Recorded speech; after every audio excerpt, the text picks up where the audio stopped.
Hello, everyone, and welcome to another episode of the Sempre Milan bonus podcast on Substack. The Milan derby used to be the source of misery for us Milanisti, but this season the narrative has totally changed. We're 5 unbeaten into the cup final, having won a Supercoppa as well. We're going to try and figure out what's changed.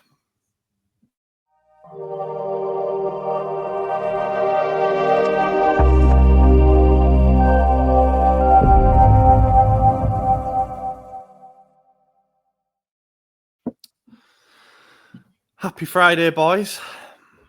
Yes. Friday. How goes it? Didn't they make a song about that? Rebecca Black. That's the one, yeah. Rebecca Black. More like red and black. Am I right? Ooh, nice little transition there. Yeah, I was looking around then as the intro was playing for something that I could grab that's red, and then I was going to point to it and say that's what colour the city is. There we go. That'll do. What is that? Can't tell you. Not on the podcast. It is a medal, but yeah. Can't show you the front. It's a Serie A winners medal. This is the MVP trophy. Would you say it's a bit For of ants? merchandise or something? Yeah, for ants, basically. Wow.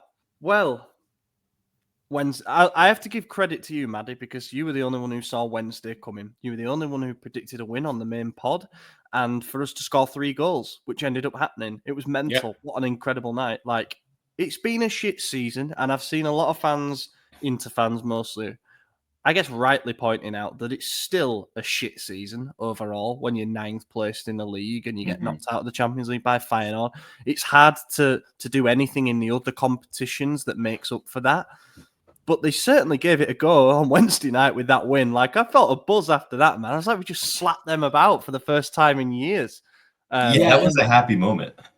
It also looks really bad for them that they lost to their city rival who's having a really shit season. Like, they can talk all the shit that they want that, oh, you're having a shit season. Yeah, well, we haven't lost to you all season. So, Yeah. you know. The only team above us that we've beaten, and we've done it 3 times. I know. It's kind of wild. And we've got to do it again if we are to beat, if we are to lift the Coppa Italia trophy. Bologna and our confirmed opponents after they slapped Empoli 5-1 in the other semi. I guess that was always kind of coming. There's a bit of a gulf between those teams. It'll be a really interesting final. Bologna have only made the Coppa Italia final once since 1970.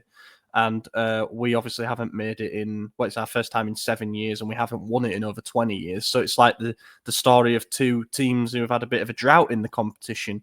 We'll obviously do a more in-depth preview as we get near the game, and we're going to do a full post-match review on the main pod, of course, after the 3-0 derby win on Wednesday night. But yeah, that will be a good final. We might start as underdogs, You wouldn't have thought that last season. We get to a cup final and we're playing Bologna, and we are very much the worst team at the moment. Nonetheless, cups have been our elixir this season, shall we say. We lost 6. UEFA Cup, though, or Champions League. Not European competitions. Not that we one. Lost 6 derbies in a row under Stefano Pioli. It was a miserable time. Like, even when we had quite a good team out there on the field, obviously it was post the Scudetto winning season, and we won the derby when we were champions. The first one back, we beat them 3-2. Then just a miserable run starts. Lost 6 in a row, even when we're like second in the league and probably the team that were closest to them, it would be fair to say, last season, having finished second in the table. Was it just having Pioli as manager, or did it become like a psychological thing that we needed to rip out and start again? I think a little bit of both.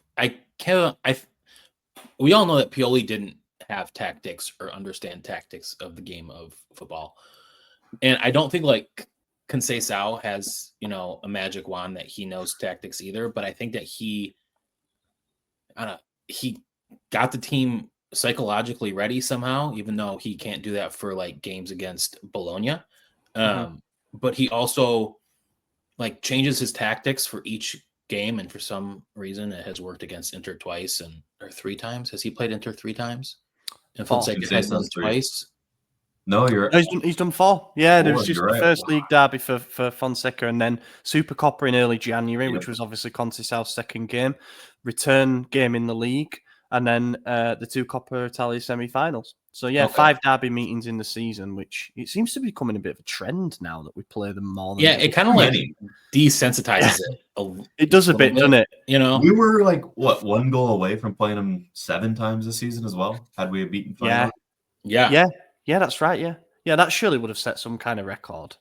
It had to have. It must have done. Yeah, it's impossible to play more than that unless we somehow got to. Inter's also a much older team now. Like, and you could see it on Wednesday night. They looked tired, and we're younger and more experienced than we were when we lost 6 times in one season. Yeah, that's what I wanted to kind of like. Yeah. That's what I was gonna sort of use as a caveat to the previous question. Is it necessarily something that's radically changed with us? And it has. We've had 2 different managers since that bad run under Pioli. There has been changes in personnel. We brought in, was it 5, 6 signings last summer? 5 more signings this summer. There's been a lot of chopping and changing, but is it more that Inter have dropped off? They are not going to get close to the 90. I don't think they'll get 90 plus points this season. So they're way off the pace that they were last season. As Maddie rightly points out, they're an older team in terms of average age, and they've struggled a bit more with injuries this season, which I think has emptied their battery a little bit quicker than what they're used to. And they did change things up a little bit in terms of the selection for the game in midweek too, because they're going to the end in 2 other competitions that they probably care more about. So yeah, is it as much of their demerits as our merits? I don't know. Who cares? Yeah, Winner celebrates, loser explains. Look, I mean, this is not going to make for a good podcast because the whole point is to say something empirically and then discuss it or debate. But I don't know. I don't know why really has gone. Why we were losing before. It's weird. Yeah, it also goes against the way our entire season has gone. Right, like we have played shit all season, and then we play Inter, and it's like we could be Champions League finalists, right? Yeah, and it's not like we're struggle playing against Parma and have to come from behind to win 3-2. Yeah, and we've played different systems too, so it's not like we just found out the one way to beat them. Like the system's changed 3 times in the 5 games we played them this season, and somehow it's worked every time. And Inter haven't changed anything. Like we're not seeing like much variation from them. Yeah, they've had injuries. We've only faced Lautaro and Thuram together twice this season in the 5 games.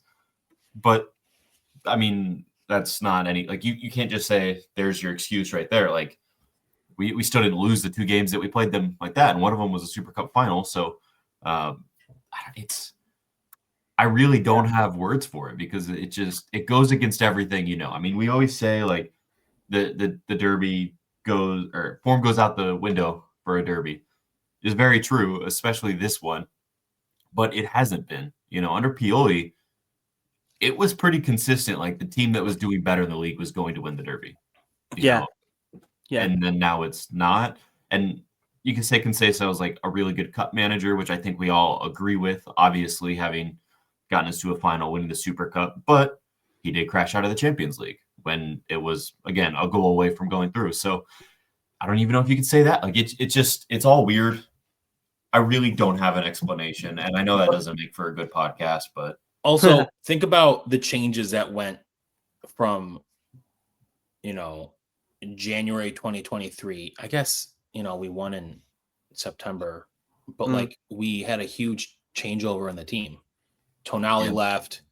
Yeah. Benacer was injured all the time. Zlatan left. Like we lost the leaders on the field, and like you can't just like replace those. It takes time for Reinders, Pulisic,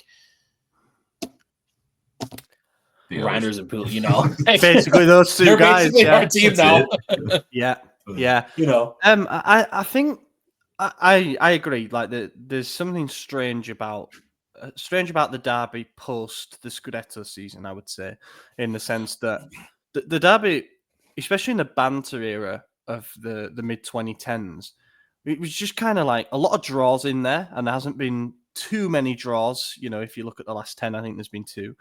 There was a lot of like winning by the odd goal here and there, and I guess the derby was played at lower stakes then because we were often mid-table teams or challenging for a Europa League spot at best. So it wasn't the greatest spectacle then.